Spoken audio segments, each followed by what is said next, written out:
Hi అండి, అందరూ ఎలా ఉన్నారు? మటన్ కొట్టు మస్తాను అలియాస్ మెహబూబు, శ్రీ సత్య, శ్వేతా నాయుడు వీళ్ళందరూ బెట్టింగ్ యాప్ చేసి తిండికి తికాణాలని వీళ్ళు 2 కోట్లు ఖర్చు పెట్టి ఒక యూట్యూబ్ వీడియో తీశారు. అది కూడా ఎక్కడ? మెక్సికో, యూరప్, స్పెయిను, ఆస్ట్రేలియా లాంటి దేశాల్లో తీశారు.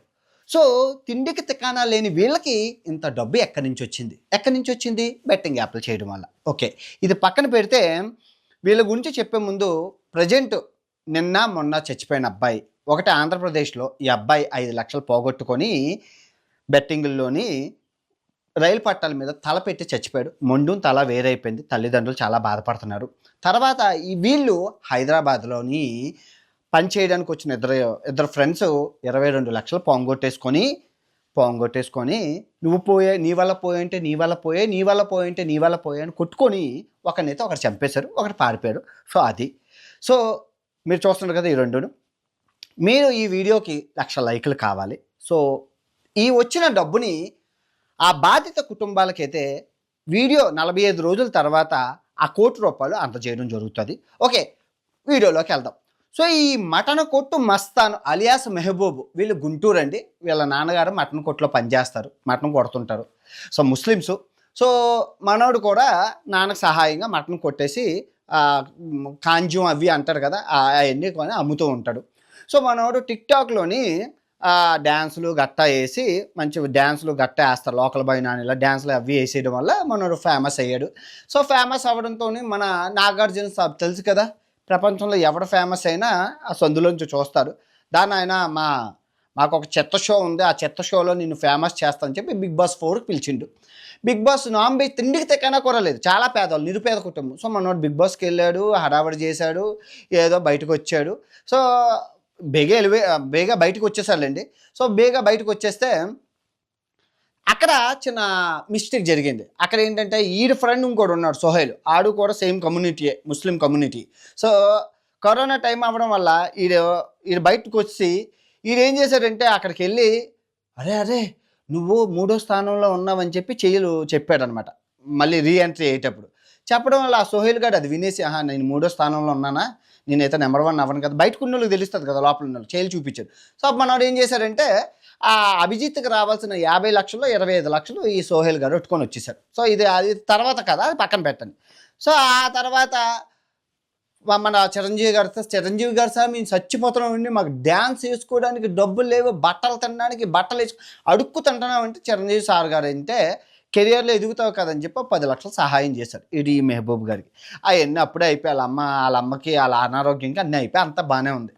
ఆ తర్వాత మనోడు బెట్టింగ్ యాప్లు, చిన్న చితక బెట్టింగ్ యాప్లు అవి చేసుకున్నాడు, బాగానే ఉంది. తర్వాత మళ్ళీ బిగ్ బాస్ 8కి రీఎంట్రీ ఇచ్చాడు. ఈ 8 ఎవరు లేరు, ఎవరు దొరకపోతే పాతలో మెహబూబ్ని అందరినీ తీసుకొచ్చారు. సో తీసుకొస్తే మనోడు ఏం చేశారు, అక్కడ ఇంకోడు ఉన్నాడు, ఇంకో ముస్లిం అబ్బాయి ఉన్నాడు. ఆడికి వెళ్ళి ఈడు ఏం చెప్తాడంటే, అరే మన ముస్లిమ్స్ రా బాయ్, మనంతా ఒక కమ్యూనిటీ, మనకి ముస్లిమ్స్ ఓట్లు పడిపోతాయని చెప్తే అప్పుడు వరకు బాగా ఆడుతున్న ఆడు పాప ఆడిని కూడా ఎలిమినేట్ చేయడం జరిగింది. ఈడు ఎలిమినేట్ అయిపోయాడు, ఆడు కూసే గారిది వచ్చి మేసే గారిని చెరగొట్టిందని ఇద్దరు అయిపోయారు. అంటే ఇప్పుడు ఆటలోని కమ్యూనిటీలు అవి జనం ఏం పట్టించుకోరు, ఆటలా చూస్తారు. నువ్వు వెళ్ళి మత విద్వేషాలు రెచ్చగొట్టేసరికి మీకు తెలిసిందే కదా ఏమవుతుందో. పాపం మంచిగా ఆడుతున్నాడు కూడా పోయింది అది. సో మళ్ళీ బయటకు వచ్చారు బెట్టింగ్ యాప్లు. సో ఇది కదా. సో ఈడేం చేశారంటే బెట్టింగ్ యాప్లు ప్రమోట్ చేసి వచ్చిన డబ్బులతోని ఏవి ఇక్కడ ఒక దేశం ఇండియా నుంచి యూరప్ నుంచి మెక్సికో, స్పెయిన్, ఇవన్నీ దేశాలు, ఆస్ట్రేలియా, ఇవన్నీ మొత్తం దేశాలన్నీ తిరిగారు 10 మందితో వెళ్ళారు. 10 మంది మేకప్, హెయిర్ చెప్తాను 10 మంది ఎవరెవరో చెప్తాను. 10 మంది వెళ్ళారు. ఎక్కడి నుంచి వచ్చే అవతీసిన ఈడేమన్నా తిండికి తెక్కనా లేని ఎదవ, 4 సంవత్సరాల నుంచి డబ్బులు లేవు. ఇలాంటోడు 2 కోట్లు ఖర్చు పెట్టి ఒక యూట్యూబ్ వీడియో ఎందుకు తీశారు, ఎలా తీశారు, ఎక్కడి నుంచి వచ్చే డబ్బులు ఎవడిచ్చాడు? ఫారినర్స్ మళ్ళీని ఒక యూట్యూబ్ వీడియో పనిచేయడానికి ఫారినర్స్ మళ్ళీ దానికి టీవీ ఛానల్ ప్రమోషన్స్ ఒక 2 కోట్లు ఖర్చు పెట్టి ధూమ్ ధామ్ చేశారు. ఎక్కడి నుంచి? బెట్టింగ్ యాప్ల డబ్బులు. ఇక్కడ ఇది పక్కన పెడితే శ్రీ సత్య, ఈ అమ్మ తిండికి తిక్కనా లేదు, అమ్మ పెరాలసిస్ పక్షవాతంతో చాలా పేద కుటుంబం వీళ్ళది కూడా. ఈ అమ్మ బిగ్ బాస్ 6కి వెళ్ళింది, బాగా డ్యాన్సులు గట్టా వేస్తుంది షార్ట్ ఫిలిమ్స్లో. నాగార్జున సాబ్ చూసిండు మళ్ళీని, నాగార్జున సాబ్ మళ్ళీ తీసుకెళ్ళి బిగ్ బాస్ షోలో అవకాశం ఇస్తే బిగ్ బాస్ షోలో అది ఇది చేసి బయటకు వచ్చి మళ్ళీ బెట్టింగ్ యాప్లు చేసింది. బెట్టింగ్ యాప్లతో పాటు మనీ ట్రేడింగ్. ఇక్కడ మనీ ట్రేడింగ్ అంటే వీళ్ళు ఒక ఇన్స్టాగ్రామ్లో పెడతారు, గాయస్ ఈరోజు ఒక అబ్బాయి ట్రేడింగ్ చేయబోతున్నాడు, మనకు చేయడం రాదు, వీళ్ళు చేస్తారు, మీరు 1000 రూపాయలు ఇవ్వండి వాళ్ళకి, వాళ్ళు 10,000 చేసేస్తారు మీకు ఇన్స్టెంట్గా అని చెప్తారు. సో వీళ్ళు చెప్పినట్లు అందరూ డిపాజిట్ చేస్తారు. నా దగ్గర చాలామంది బాధితులు ఉన్నారు, లిస్టే ఉన్నది, వాళ్ళు ఫోన్లు చేసి ఇదిగో ఇలా మేము నష్టపోయామన్నారు. అయిపోయింది. సో తిను కూడా బెట్టింగ్ యాప్లో. సో ఎక్కడ ఇంకో పర్సన్ ఉంది శ్వేతా నాయుడు అని చెప్పి, ఈ అమ్మ బిగ్ బాస్కి ఏం వెళ్ళలేదు కానీ ఈ మెహబూబ్ వెనకాతలు తిరిగి వీడియోలు అవి చేసి బెట్టింగ్ యాప్లు విపరీతంగా ప్రమోట్ చేసింది. రీసెంట్గా గోవిందా బెట్టింగ్ యాప్ చెప్తుంది కదా, ఈ అమ్మాయి డబ్బులు ఉండవు, ట్యాక్స్ ఉండదు, మీరు నష్టపోయినా ₹1,00,00,000 మేము తిరిగి ఇచ్చేస్తాం అంటది కదా ఆ అమ్మాయి, ఆ శ్వేతా నాయుడు. వీళ్ళందరూ బెట్టింగ్ కుటుంబం బెట్టింగ్ వారి కుటుంబం.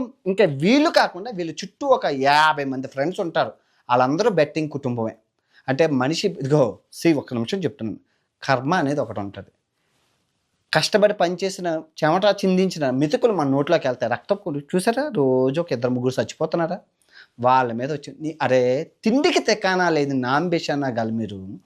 మీకు రాజమౌళి గారి ఒక పాటకి రాజమౌళి గారు కూడా 2 కోట్లు ఖర్చు పెట్టారండి.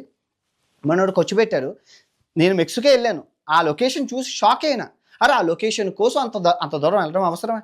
నన్ను అడిగితే నేను ఇస్తాను కదా, మీరు చూస్తున్నారు కదా ఇదే డ్రోన్ షాట్. ఈ డ్రోన్ షాట్ కోసం మెక్సికో వెళ్ళాడు, యూరోప్ వెళ్ళాడు, ఫ్రాన్స్ వెళ్ళాడు, అది కూడా ఫారినర్స్ని. ఈ శ్రీసత్య మీరు సాంగ్ కోసం వెళ్ళలేదమ్మా, ఈ శ్రీసత్యాన్ని పట్టుకొని హనీమూన్ యాత్ర చేసినట్లు 10 మంది హెయిర్ స్టైలిస్ట్. ఈడుకున్నదెంత బొచ్చు, ఈ బొచ్చుకి foreigner hair stylist, foreigner makeup man.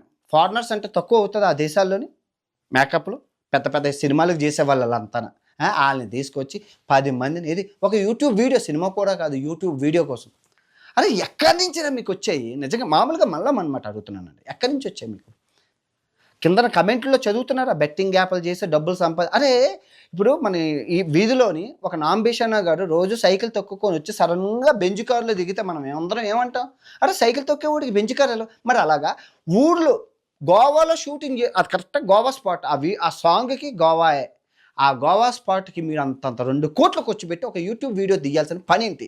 మళ్ళీ దానికి ఫంక్షన్ ఏది, సాంగ్కి ఫంక్షన్, సాంగ్కి ఒక 100 మందిని పిలిచే ఫంక్షన్ ఏది, సాంగ్కి ఎవరైనా ఫంక్షన్ చేస్తారా? మళ్ళీ టీవీలో ఇంటర్వ్యూ, ఇంత డబ్బు ఎందుకు? డబ్బులు ఎవరిచ్చాడు మీకు? ఎక్కడివి? తిండికి తెకానా లేని ఎదవలు మీరు పింజారీ నా కొడుకులకి మీకు ఎక్కడి నుంచి వచ్చాయి? పోనీ ఏమైనా యూట్యూబ్లో ఏమైనా వచ్చాయంటే ఆ వీడియో అప్లోడ్ చేస్తే 5 మిలియన్ చూశారు, 5 నిమిషాల వీడియో 5 మిలియన్ చూస్తే 1,00,000 2 లక్షలు వస్తాయి. పెద్ద వీడియో కాదు కాబట్టి, ఫుల్ వీడియో కాబట్టి. సో ఎక్కడి నుంచి వచ్చాయి మీకు? ఎవరి డబ్బు? ఎన్ని మంది ప్రాణాలు తీసి సంపాదించారు? మీలాంటి అరే ఇటువంటి ముస్లిమ్స్ రా నాకు తెలియకరుగుతాను. నువ్వు, ఆ సోహెల్ గాడు, ఆ ఇమ్రాన్ గాడు, ఈ ఆలీ, వీళ్ళందరూ ఏ ఖురాన్లో చెప్పిందిరా మనిషిని నాశనం చేసి వాళ్ళ డబ్బులు? అరే తిండి, ఇప్పుడు మటన్ కొట్లో మీ నాన్న పనిచేస్తున్నట్లు నువ్వు పనిచేసుకొని ఆ ఉటకాయలో ఏవో అమ్ముకుంటే డబ్బులే వస్తాయి కదా. మందిని నాశనం చేసి సంపాదించి నీ ముఖంకి నువ్వు హీరో అని నువ్వేమైనా అనుకున్నావా? ఈ సోహెల్ గాడు హీరోయే, నువ్వు హీరో, మీరు అందరూ హీరోలు అయిపోతే మరి ఈ చిరంజీవి, నాగార్జున, బాలకృష్ణ, తర్వాత పవన్ కళ్యాణ్, అల్లు అర్జున్ వీళ్ళందరూ ఎవరా? మామూలుగా అడుగుతున్నాను. అరే పులిని చూసి నక్కల వాతలు పెట్టుకుంది నాంబిషన్ గారు, తిండికి తెక్కనాలు. అయినా వీళ్ళు బిగ్ బాస్ షోలో నుంచి వస్తున్నారండి. ఆ బిగ్ బాస్ షోలో క్లాప్లు అవి హీరో అనేసరికి వీళ్ళు బయటకు వచ్చేసరికి నిజంగా హీరోలు అనుకొని ఈ గొర్రెబిడ్డగాడు మొత్తం ఈ బ్యాచ్ ఇదంతా ఈ బిగ్ బాస్ సర్కిల్ ఒక 50 మంది ఉన్నారు. వీళ్ళందరూ చేసేవి బెట్టింగ్ యాప్. 4 సంవత్సరాలు 5 సంవత్సరాల నుంచి తిండికి తెక్కనా లేదు నా కొడుకులు బెట్టింగ్ యాప్. అమ్మ శ్రీవిద్య నాకు తెలియకరుగుతాను, బాగుంటావు చూడడానికి. శ్రీసత్య వెళ్ళి ఏదో కాఫీ షాప్లో పనిచేసుకున్న తల్లిదండ్రులు హ్యాపీగా, వాడిచ్చి 20,000 5,000 ఖర్చుపోయినా 15,000 హ్యాపీగా ఉండొచ్చు. అది కూడా శాత కాకపోతే బాగానే ఉన్నావు కదా. ఎవడో రైతులు మంచి మంచి ఉద్యోగాలు చేసుకున్న వాళ్ళు ఉన్నారు, వాళ్ళని చూసి పెళ్లి చేసుకుంటే వాడు నిన్ను, నీ కుటుంబాన్ని, నీ పిల్లల్ని చూసుకుంటారు కదా. అది మన సాంప్రదాయం కదా. ఏది ఇండిపెండెంట్ ఉమెన్ అంటే ఇదా? అమ్మ శ్వేతా నాయుడు, నీకు ఒక ఇండిపెండెంట్ ఉమెన్ అంటే బెట్టింగ్లు చేసుకొని మందిని నాశనం చేసుకొని మీ సొంత కాళ్ళ మీద నిలబెట్టడం అంటే ఇదా? ఒక ఆడది బెట్టింగ్ యాప్లు చేసుకుంటూ మందిని నాశనం చేసి ఇండిపెండెంట్ ఉమెన్ అంటే ఇదే మీ బతుకులు? అందరూ అదేనా? ఒక్కలైతే అనుకోవడానికి బెల్ట్ ఇంకా 140 మంది ఉన్నారు లిస్టు. ఎప్పటికవుతుంది బెట్టింగ్ యాప్ల లిస్టు నాకు తెలియకరుతాను. రోజుకి 2 ప్రాణాలు పోతున్నాయి చూస్తున్నట్టు. ఏది మనకి మన వరకు న్యూస్ రిపోర్టర్స్కి వచ్చి ఎఫ్ఐఆర్ ఫైల్ అవుతున్నవి 2-3 రోజుకి అవ్వలేనివి ఇంకెన్నో. ఏది మన తెలుగు రాష్ట్రాల్లో చెప్తున్నాను. అరే మండోళ్ళు తెగిపోతున్నాయి, ప్రాణాలు పోతున్నాయి. రోజు మీరు ఎలా చేస్తారు నాకు తెలియదు. మీరు ఏమంటే మీరు ఆపేసినా మీ వీడియోలు ఇంకా వాళ్ళు ప్లే చేసుకుంటున్నారు. ఎవరి రెస్పాన్సిబిలిటీ? మీరు ఆపేశారు, కానీ మీరు ఇచ్చిన బయటలు ఏవైతే ఉన్నాయో అవి పాపప్ యాడ్లు పెట్టుకొని ఇప్పటికే పెట్టుకుంటున్నారు. ఎక్కడో దుబాయ్లో ఉంటాయి. ఇప్పుడు అరే మెహబూబ్, నీకే చెప్తున్నాను, నామ్ బేషానా నా కొడక, నీకే చెప్తున్నాను, జాగ్రత్తగా విను. ఈ పాకిస్తాన్కి డబ్బులు కావాలి, వాళ్ళు ఏం చేస్తారు? 20,000 పెట్టి ఒక యాప్ తయారు చేస్తారు. జాగ్రత్తగా విను. 20,000 పెట్టి యాప్ తయారు చేసి ఫోన్ కొడతాడు. అరే హైదరాబాద్లోని ఈ బిగ్ బాస్ నాంబేషన్ గాళ్ళు ఉంటారు, వాళ్ళు వెధవలు, వాళ్ళకి ఒక్కొక్కరికి ఒక్కొక్క లక్ష ఇస్తే యాప్ని ప్రమోట్ చేస్తారని పాకిస్తాన్ నుంచి హైదరాబాద్లో ఉన్నోడు ఫోన్ చేస్తారు. ఆ హైదరాబాద్లో ఉన్న ఏజెంటు మెహబూబ్కి, ఈ సోహేల్కి, ఈ గీతూ రాయల్కి, ఈ నాంబేషన్ బిగ్ బాస్ షో ఎదవలందరికీ ఒక్కొక్క లక్ష ఇస్తే మీరు గొర్రెల్లాగా ఆ బెట్టింగ్ యాప్ ఎక్కడ పుట్టింది, ఎవడ పుట్టింది చదువుకోలేదు కదరా మీరు. నాంబిషనా కొడుకులు కదా, చదువుకోలేని నిజమైన ముస్లిం ఎప్పుడు అలా చేయరు. అల్లా చెప్తారనమాట. అల్లా ఎంత కఠినంగా ఉంటారంటే, ఖురాన్ ఒకసారి చదువు, నీకు తెలుస్తుంది.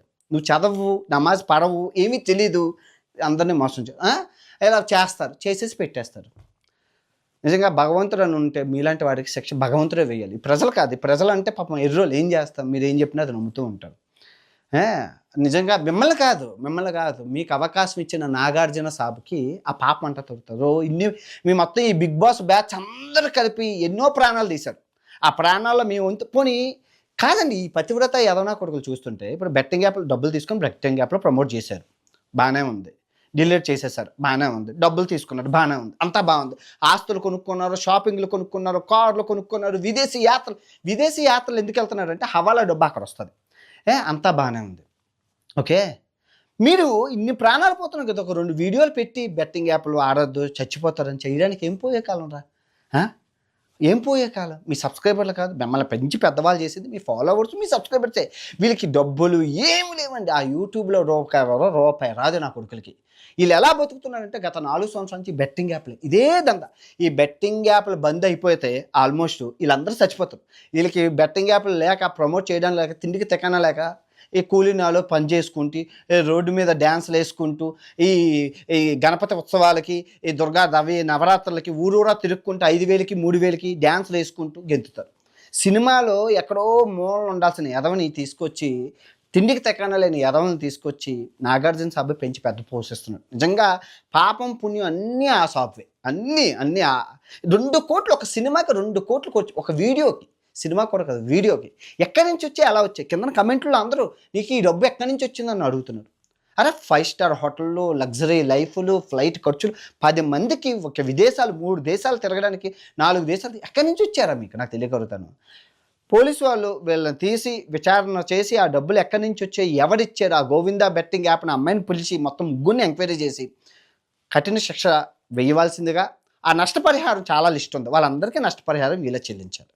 వాళ్ళందరూ నన్ను అడుగుతున్నారు, నన్ను అడగడం కాదు, మీరు అడగాల్సింది వీళ్ళని. నష్టం చేసిన నష్టపరిహారం నేనేం చెప్తాను? నేను ₹10 ఇవ్వగలను, వీడియో వచ్చింది. దయచేసి స్టాప్ చేయండి. ప్రాణాలు మనిషివైనా ఎవరైనా ప్రాణాలవే. దయచేసి ఖురాన్ ఏ ప్రపంచంలో ఏ అల్లా ఎక్కడ క్షమించరు. వీళ్ళకున్న ప్రాబ్లం ఏంటంటే, వీళ్ళు నిజంగా ఏమనుకుంటారంటే, ఎంత తప్పు చేసినా మా కమ్యూనిటీ ఆదరిస్తుంది. ఎగ్జాంపుల్ చెప్తాను. ఇరాన్ వెళ్ళాను మొన్న. ఇరాన్ వెళ్తే వాడు 1000 హత్యలు చేశాడు. 1000 హత్యలు. ఒక పెద్ద టెర్రరిస్ట్ అక్కడ ఇరాన్లోనే. వారికి దండేసి కటౌట్లు పెట్టారు. నేను అడిగాను, ఎవరంటే 1000 మందిని చెప్పారు, పవిత్ర యుద్ధం చేసి చెప్పారు. అన్నిటి పూజిస్తున్నారంటే మరి మా ముస్లిమే కదా అంటున్నారు. ఇక్కడ ముస్లింలు ఏంటంటే వాడు ఎంత దరిద్రుడైనా వాడిని పూజిస్తారు, వాడు ఎంత దుర్మార్గుడైనా మా కులపోడే అంటారు. అదేం దరిద్రమో నాకు తెలియదు, ఆ ఇరాన్లో చూశాను. ఎనీవే, తప్పులుంటే క్షమించండి. ఇలాంటి నా కొడుకులకి తగిన శిక్ష అయితే పడాలి.